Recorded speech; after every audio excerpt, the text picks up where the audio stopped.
자, 우리가 살다가 보면, 믿음 생활을 하다 보면 주변에 있는 사람들 때문에 멀리 떠나가고 싶은 때가 있어요. 그런 때 있으시죠?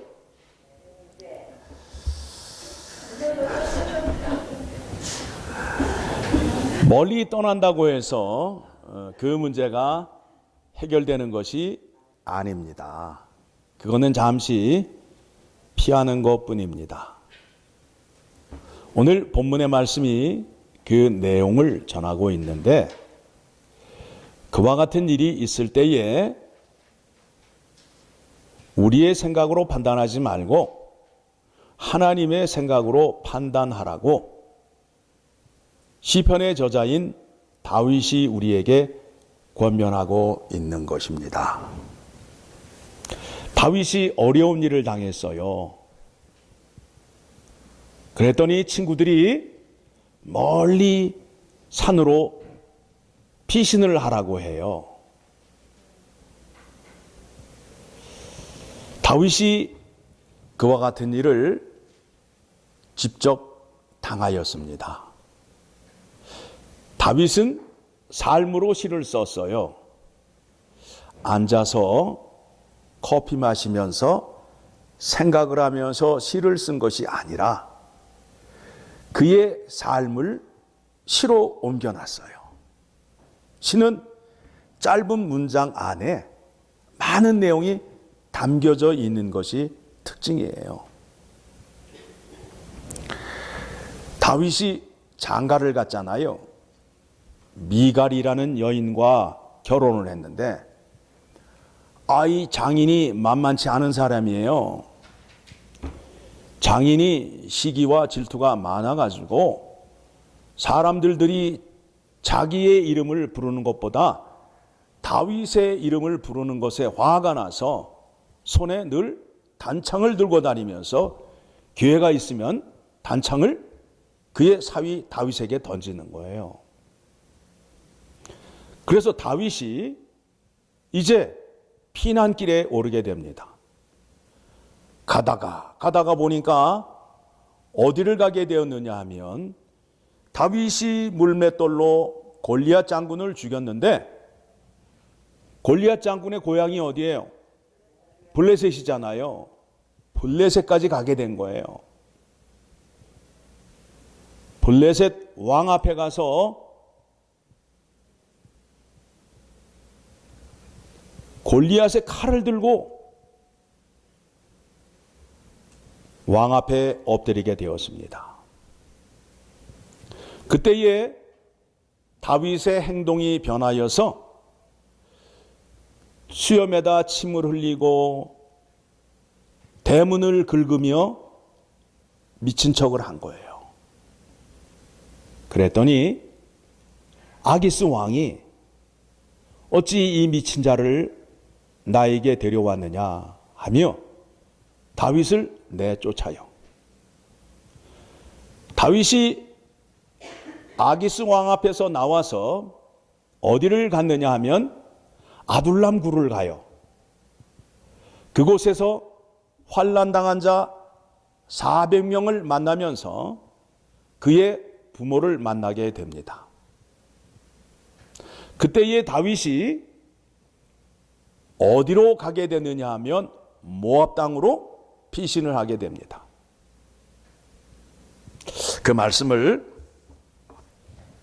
사무엘상 22장 3절의 말씀을 보게 되면 그 말씀이 나오게 됩니다. 자, 사무엘상 22장 3절. 자, 그곳으로 피신을 했어요. 자, 같이 읽습니다. 다윗이 거기서 모압 미스베로 가서 모압 왕에게 이르러 하나님이 나를 위하여 어떻게 하실지를 내가 알기까지 나의 부모가 나와서 당신들과 함께 있기를 청하나이다 하고, 그곳에 가서 지금 무엇을 생각하고 있어요? 하나님이 나를 위하여 어떻게 하실지를 내가 알기까지 모압 왕 앞에 있겠다는 거예요. 자, 그래서 4절에 읽습니다. 부모를 인도하여 모압 왕 앞에 나아갔더니 그들은 다윗이 요새에 있을 동안에 모압 왕과 함께 있었더라. 그때에 선지자 갓이 등장을 합니다. 여러분, 다윗 왕은 선지자를 몇 명이나 만났어요? 몇 명이나 만났어요? 기름 부음을 주었던 사무엘이 있고, 그 다음에 죄를 꾸짖었던 나단 선지자가 있고, 오늘 갓 선지자가 등장을 해요. 자, 갓 선지자가, 자, 5절 시작. 선지자 갓이 다윗에게 이르되 너는 이 요새에 있지 말고 떠나 유다 땅으로 들어가라. 다윗이 떠나 헤레 수풀에 이르니라. 자, 모압 땅으로 피신하였더니 하나님이 갓 선지자를 보내어서 어떻게 하라고 그래요? 다시 유다 땅으로 돌아가라는 거예요. 왜 그럴까요? 하나님께서 다윗에게 일찍이 기름을 부었잖아요. 어떤 일을 맡기려고? 왕이 되게 하려고. 그런데 왕이 될 사람이 딴 나라 가 있으면 되겠어요? 안 되겠어요? 안 된다고요. 자, 오늘 시편 11편의 말씀을 모두에도 말씀드렸듯이 사람의 생각으로 보지 말고 하나님의 생각으로 보시라는 거예요. 그렇죠? 예. 다윗이 이와 같은 시를 쓸 때에는 악인들이 얼마나 살기등등하고 권력을 휘둘렀으면 다윗이 이와 같은 마음을 갖겠어요. 그래서 실질적으로 이방 나라 땅으로 피신을 하였어요. 그런데 그 문제를 해결하는 데 있어서 하나님의 말씀이 개입을 하고 하나님의 뜻이 개입이 됩니다. 그 하나님께서 여러분의 삶 속에 개입을 할까요? 안 할까요? 하신다고요. 그러면 여러분들이 당하고 있는 환난과 고난을 이길 수 있게 돼요. 하나님께서 이스라엘의 왕으로 다윗을 세우기 위하여 일찍이 기름 부음을 부었는데, 이 사람이 다른 나라를 가 있게 되면 하나님께서 하시려는 일을 어떻게 되는 거예요? 이루지 못하게 되잖아요. 그러니까 하나님께서 선지자 갓을 보내어서 다시 가라는 거예요. 그러면 그냥 가게 하겠어요? 하나님이 약속을 하시고 하나님이 그와 함께 하심으로 인하여 사울이 다윗을 몇 년 동안 쫓아다녔어요? 몇 년 동안 쫓아다녔어요? 10년을 쫓아다녔다고요. 10년을 쫓아다니는 거예요. 그것도 훈련된 군사를 데리고 10년을 쫓아다닌다고요. 그런데 사울의 손에 죽어요? 안 죽어요? 안 죽잖아요. 다윗이 가는 곳마다 현상금 포스터가 붙여 있어요. 다윗이 있는 곳을 알리는 자에게는 장관 자리를 약속한 거예요. 50부장, 100부장, 1000부장의 자리를 약속을 했어요. 그러니 다윗을 보기만 하면 어떻게 해요? 바로 사울에게 연락하는 거예요. 그러니 다윗이 가 있을 때가 어디 있어요? 그러니까 다윗이 주로 어디에 살아요? 숲풀과 모래밭 위와 동굴 속에 사는 거예요. 여러분의 신세는 그렇지 않잖아요. 여러분이 가는 곳마다 누가 신고해요? 그렇지 않죠? 그와 같은 다윗에게 하나님이 함께 하셔서 다윗이 결국에는 이스라엘의 왕이 됩니다. 우리가 잘 알고 있는 베드로가 있잖아요. 제자 베드로의 삶도 그렇게 쉬운 삶을 살지 않았어요. 성경의 말씀을 보게 되면 예수님 앞에서 처음에는 칭찬을 받다가 나중에는 그냥 꾸지람을 듣는 사람이 누구예요? 베드로예요.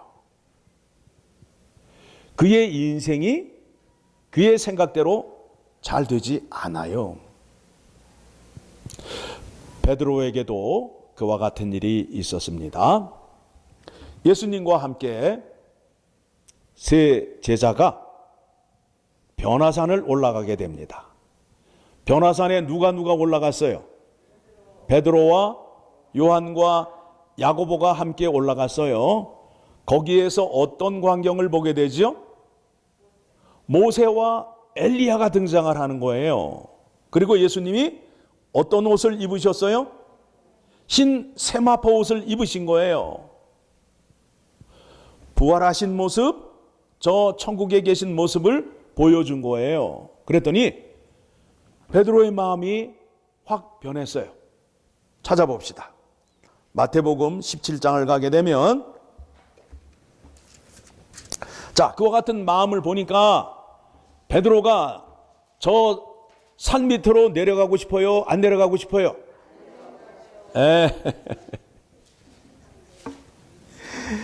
자, 1절부터 봅니다. 1절부터 봅니다. 자, 같이 읽습니다.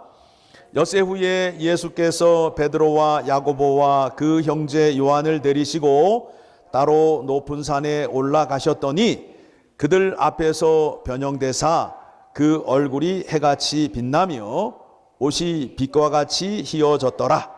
그때에 모세와 엘리야가 예수와 더불어 말하는 것이 그들에게 보이거늘 베드로가 예수께 여쭈어 이르되 주여 우리가 여기 있는 것이 좋사오니 만일 주께서 원하시면 내가 여기서 초막셋을 짓되 하나는 주님을 위하여 하나는 모세를 위하여 하나는 엘리야를 위하여 하리이다. 천국을 본 거예요. 여기서 살고 싶은 거예요. 그래서 자기는 들판에서 자면서 초막셋을 짓고 여기에서 살고 싶다는 거예요. 그런데 예수님께서 그래, 네 마음대로 하자가 아니라 다시 그들을 데리고 산으로 내려오시는 거예요. 그것에 대한 답이 오늘 우리가 찬송가 442장 찬송을 불렀는데 거기에 3절의 말씀을 보게 되면 3절의 말씀을 보게 되면 이와 같은 가사 내용이 나오게 됩니다. 밤 깊도록 동산 안에 주와 함께 있으려 하나 괴로운 세상에 할 일이 많아서 날 가라 명하신다. 무슨 얘기예요? 예수님이 이 땅에 왜 오셨어요? 죄인들을 구원하시기 위하여. 그 일을 이루시고 그 일을 누구에게 맡겼어요? 제자들과 우리들에게 맡겼어요.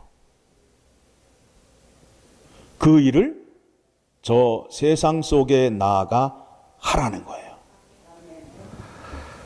그러면서 세상으로 보내시면서 그냥 보내시는 게 아니라 주님이 나와 동행을 하면서 나를 친구 삼으셨대요. 친구 사이에는 비밀이 있어요, 없어요? 없어요. 그리고 친구 사이는 늘 가까이 다니잖아요. 그래서 주님과 함께 동행하며 친구된 사람은 우리 서로 받은 그 기쁨은 알 사람이 없도다. 주님과 친구 된 사람만이 그 기쁨을 누릴 수 있고 알 수 있어요. 그 기쁨을 말로 표현할 수 없어요. 그렇죠? 자, 오늘 본문의 말씀을 통해서 확인하고자 하는 것이 무엇이냐면 이 세상에는 악인들이 많아요.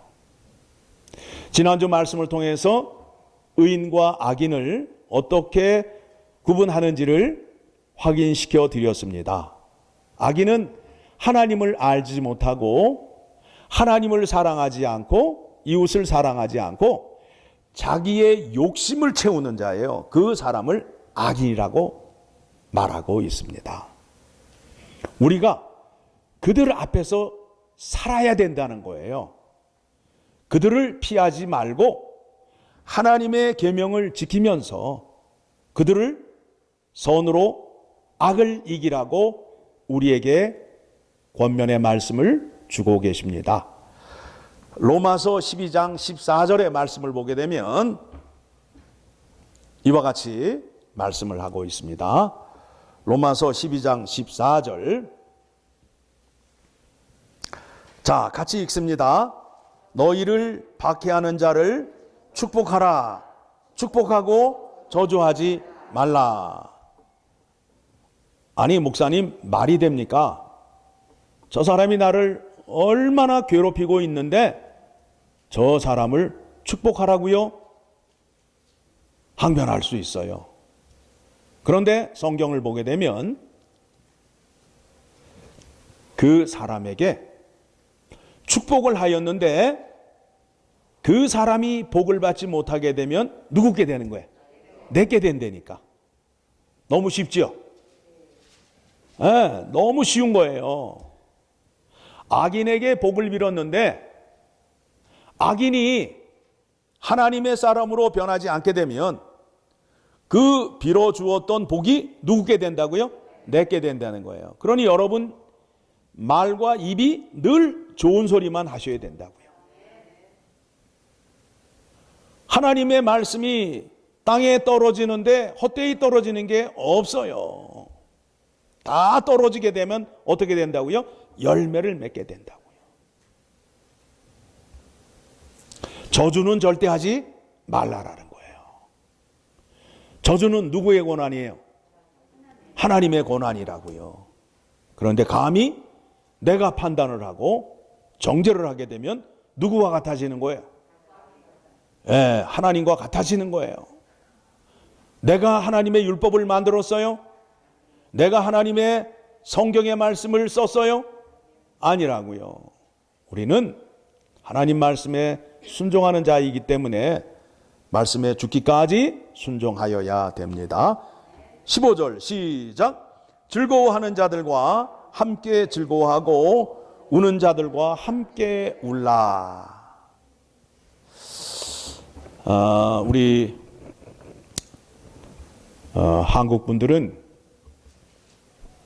배 고픈 거는 참아도 사촌이 땅을 사는 거는 못 참아요. 그렇죠? 이웃이 잘 되는 것을 좋아하지 못해요. 그런데 그리스도인들, 예수 그리스도의 제자라면 이웃이 잘 되는 것을 나의 기쁨으로 여기고 함께 기뻐해 주는 거예요. 그리고 이웃이 슬픔을 당하게 되면 가서 함께 울어주는 거예요. 누가 어려움을 당하잖아요. 거기에 가셔서 내가 새벽 예배에 안 나올 때부터 그럴 줄 알았어. 이런 소리 하지 마시고 함께 가서 울어주는 거예요. 함께 슬퍼해 주는 거예요. 16절 같이 읽습니다.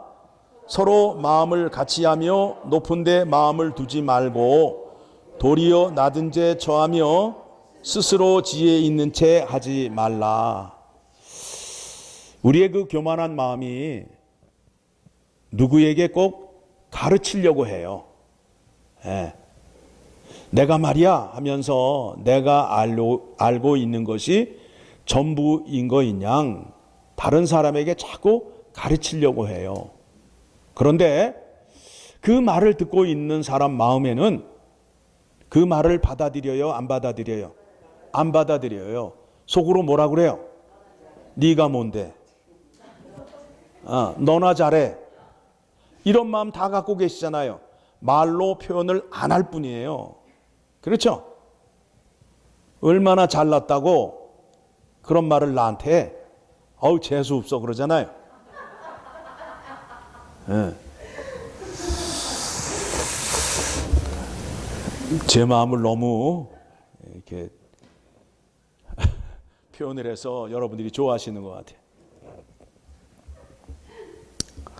그래서 17절에 가서 아무에게도 악을 악으로 갚지 말고 모든 사람 앞에서 선한 일을 도모하라.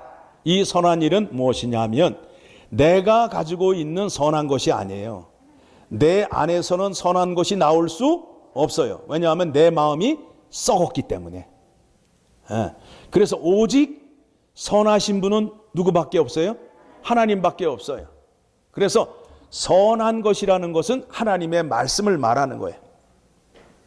하나님의 말씀, 우리에게 명령하신 율법의 말씀을 지키며 살라라는 거예요.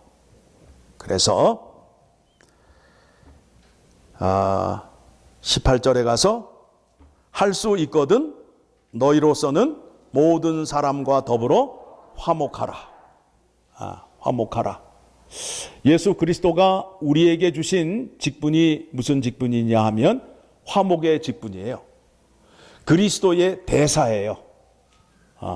그리스도가 이 땅에 왜 오셨어요?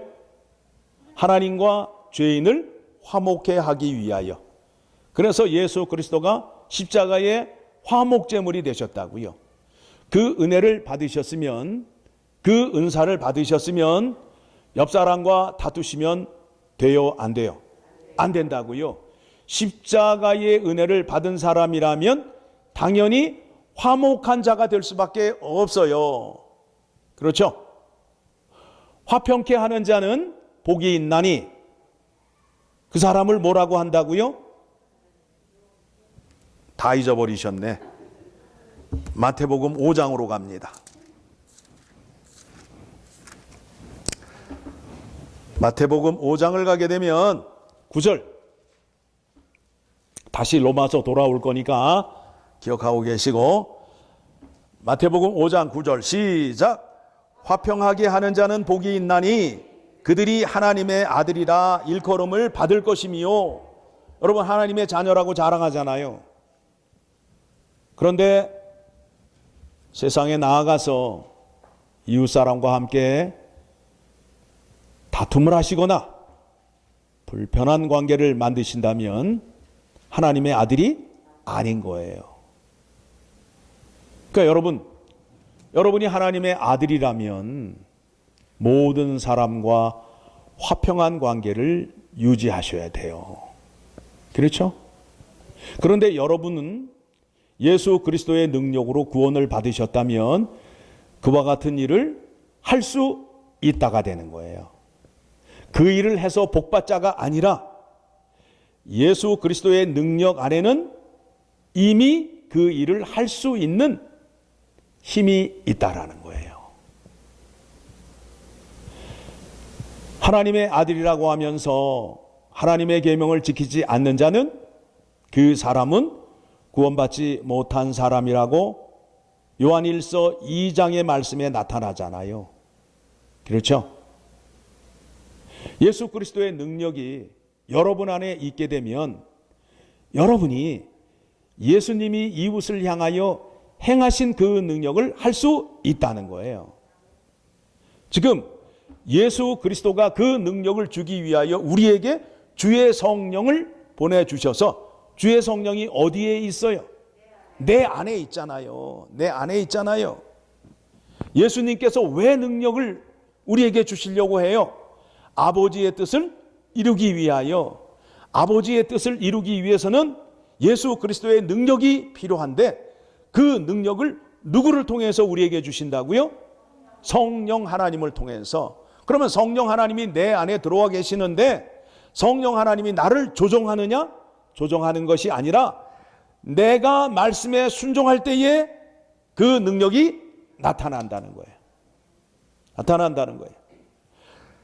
성경에 나와 있는 대로 말씀하신 대로 그렇게 살아보시라고요. 그러면 그 기쁨을 누릴 수 있고 맛볼 수 있어요. 예수님과 친구된 사람만이 그 기쁨을 누릴 수 있다라고 성경이 말하고 있잖아요. 조금 고개를 갸우뚱하시는데 요한복음 15장을 가게 되면 분명히 말씀하셨어요. 요한복음 15장. 자, 가봅시다.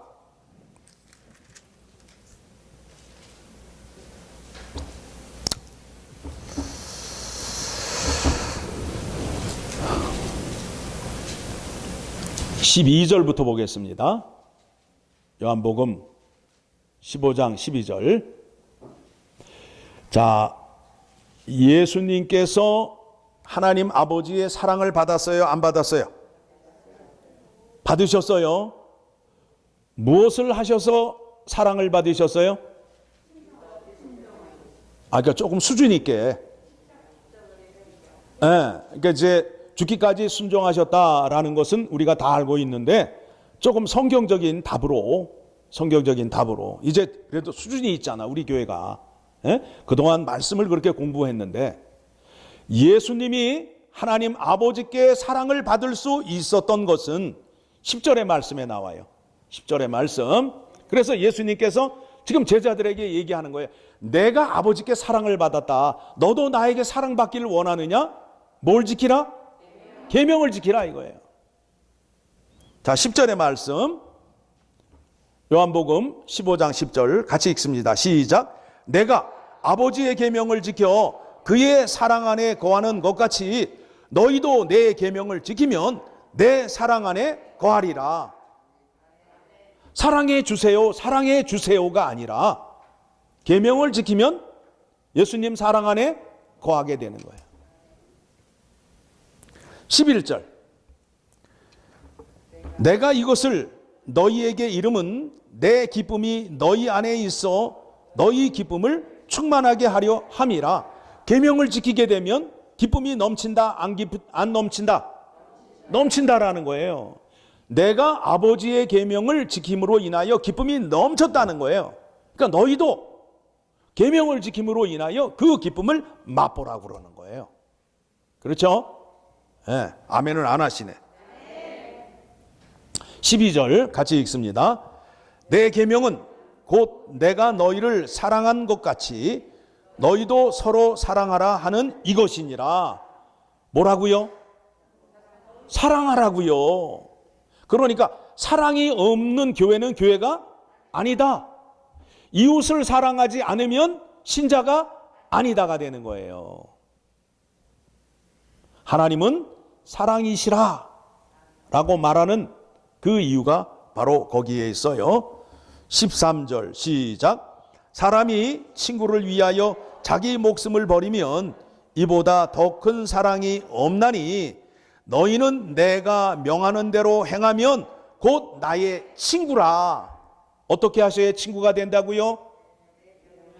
예수님의 계명을 지키게 되면, 그대로 행하게 되면 친구가 되신다고요.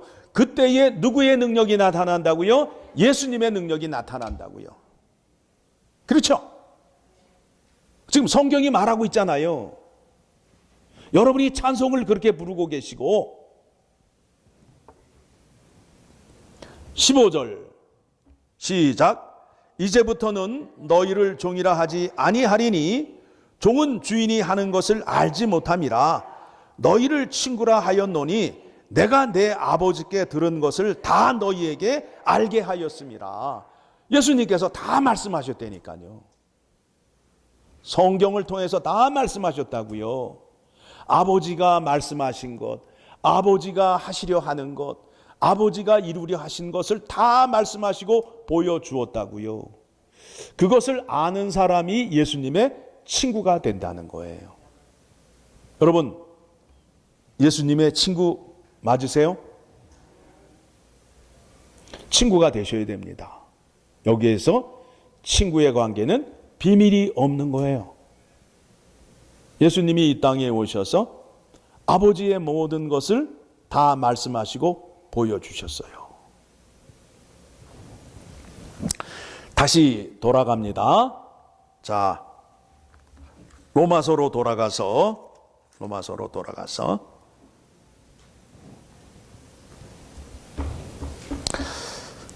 그래서 19절에 가서 같이 읽습니다. 내 사랑하는 자들아, 너희가 친히 원수를 갚지 말고 하나님의 진노하심에 맡기라. 기록되었으되 원수 갚는 것이 내게 있으니 내게 갚으리라고 주께서 말씀하시니라. 그러니까 여러분들이 정죄하거나 저주를 해서는 안 돼요. 어떤 마음을 가지셔야 된다고요? 불쌍한 마음을 가지셔야 된다고. 불쌍한 마음을. 그리고 그 사람을 위해서 기도해 주셔야 돼요. 기도해 주셔야 돼요. 그래서 교회 오셔서 큰 소리 내시고 싸우는 분은 아직도 하나님의 말씀을 안다 모른다. 모른다가 되는 거예요. 스스로 자폭하는 거예요. 나는 하나님의 말씀을 알지 못하는 사람입니다 라고 자폭하는 거예요.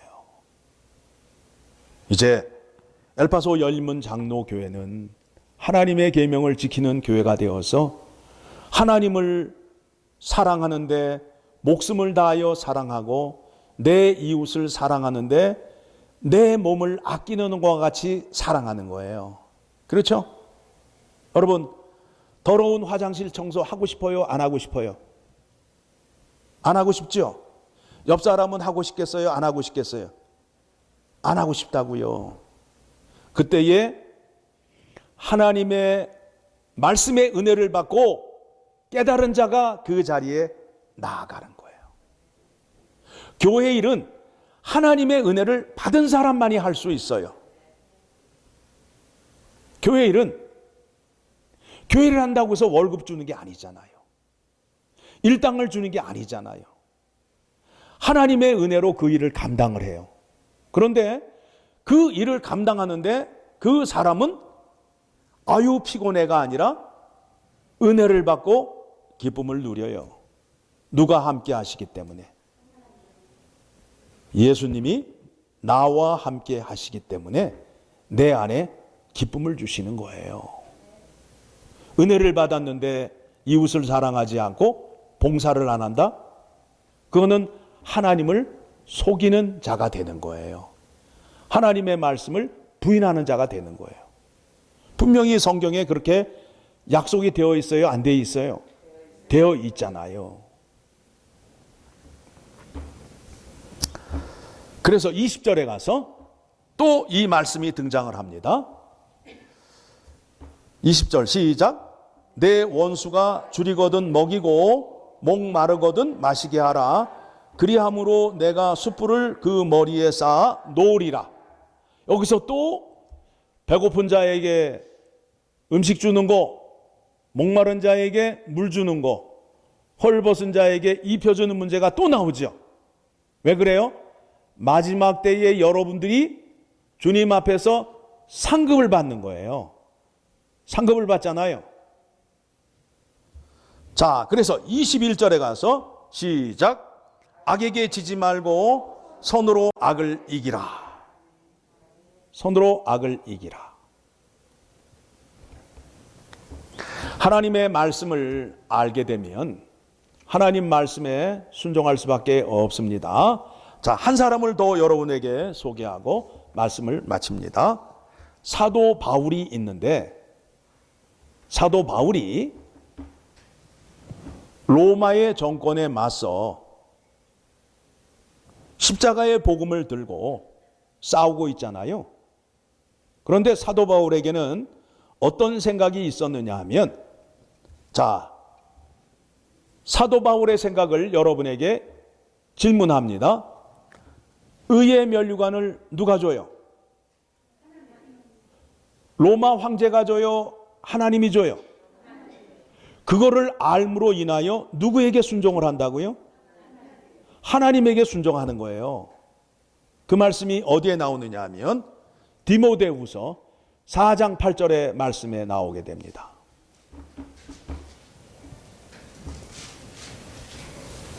그래서 로마 정권이 나를 심판대에 세우고 심판을 한다 할지라도 그것은 가짜라는 거예요. 니들이 나를 죽여봐라. 하나님의 능력이 나타나서 나를 살려주시고, 니들이 나를 죽인다고 해서 하나님의 사랑이 끊어지는 것이 아니다. 니들이 하는 재판은 가짜이다. 아무 효과가 없다. 오직 나를 심판하실 분은 하나님밖에 없다라는 것을 알므로 이와 같은 고백을 합니다. 시작. 이제 후로는 나를 위하여 의의 면류관이 예비되었으므로 주 곧 의로우신 재판장이 그날에 내게 주실 것이며 내게만 아니라 주의 나타나심을 사모하는 모든 자에게도 니라. 여러분, 이와 같은 믿음을 가지셔야 돼요. 오늘 시편 11편의 말씀, 사람이 살다 보면 힘든 일이 다가오게 돼요. 그 일을 당하였을 때 사람의 생각으로 판단하지 마시고 하나님의 입장에서, 하나님의 생각에서 판단을 하시라고요. 여러분이 구원을 받으셨는데 여러분이 똑똑해서 구원에 임하였어요? 아니면 하나님의 능력이 여러분에게 임하여서 여러분이 구원을 받으셨어요? 자, 그렇다면 하나님께서 여러분을 구원하신 목적이 있어요, 없어요? 다윗을 택하여서 왕을 세우려 하는 계획이 있듯이 하나님께서 여러분을 택하시고 여러분을 통하여 이루려 하시는 일이 있다는 거예요. 그거를 하나님 앞에서 생각하시고 무언가를 깨달으시라고요. 그렇게 되면, 그 일을 감당하게 되면 주님께서 나에게 친구가 되어 주시고 나를 인도해 주시고 보호해 주시고 함께 하신다는 거예요. 내 뜻을 이루려 하지 말고 주님의 뜻을 이루는 자리로 나아가셔야 돼요. 다윗이 힘들고 어려워서 이스라엘 땅에서 피하였어요. 베드로가 변화산에서 천국의 모습을 보고 내려가고 싶지 않았어요. 다시 이스라엘 땅으로 돌아와 저 세상으로 내려가라고 말씀하셨어요. 하나님께서 택하시고 이루려 하는 일이 있기 때문에 그들을 보낸 거예요. 하나님께서 이곳에 엘파소 열문 장로교회를 세워주시고 여러분들을 불러서 이곳으로 모이게 하셨어요. 그리고 하나님의 말씀을 주시고 능력을 주신다고요. 나에게 믿음을 주시고 능력을 주셨는데 무엇을 위한 것인가를 먼저 생각하시라고요. 그래야 쓰임을 받는 거예요. 쓰임을 받는 거예요. 그렇게 되게 되면 하나님께서 날마다 인도하여 주시고 보호하여 주시고 함께 주신다라는 겁니다. 아멘을 하셔야 내가 설교를 마칠 텐데, 준비한 말씀 다 드렸는데 아멘을 안 하시게 되면, 다시 한번 아멘을 크게 해주시면 제가 감사한 마음으로 기도하고 설교를 마치도록 하겠습니다. 예, 감사합니다. 하나님 아버지, 오늘도 성령 하나님을 통하여 하나님께서 예수 그리스도를 통하여 이 땅에서 이루려 하시는 일이 무엇인지를 깨닫게 주셨습니다. 그 일을 이루시기 위하여 이곳에 엘파소 열문 장로교회를 세워주시고 이 교회에 택한 백성들을 불러 모아 주셨습니다. 우리가 주님 앞에 머리 숙이고 주의 음성 듣기 원합니다. 내가 너를 택하였는데 하나님의 뜻을 이루기 위하여 너를 사용한다. 너를 세상에 보내었다. 라는 깨달음을 주시옵소서. 그리하여 내가 생각하고 판단하는 그 근원과 근거가 주님의 뜻이 되게 하고 하나님의 말씀이 되게 하여 주시옵소서. 그리하여 내가 예수 그리스도께 쓰임받는 제자가 되고 예수 그리스도의 제자들이 모인 예수 그리스도의 능력이 나타나는 주님의 몸된 교회가 되게 하여 주시옵소서. 간절히 바라옵고 원하오니 이 마지막 때에 저 세상 속에 하나님의 정의와 공의가 펼쳐지지 못하고 있는데 택함을 받은 이곳에 모인 주의 백성을 통하여 하나님의 십자가의 사랑을 전하며 그 사랑을 행함으로 인하여 하나님이 살아계시고 하나님의 능력이 나타낼 수 있는 귀한 신자들로 삼아 주시옵소서. 감사드리며 예수 그리스도의 이름으로 기도드리옵나이다. 아멘.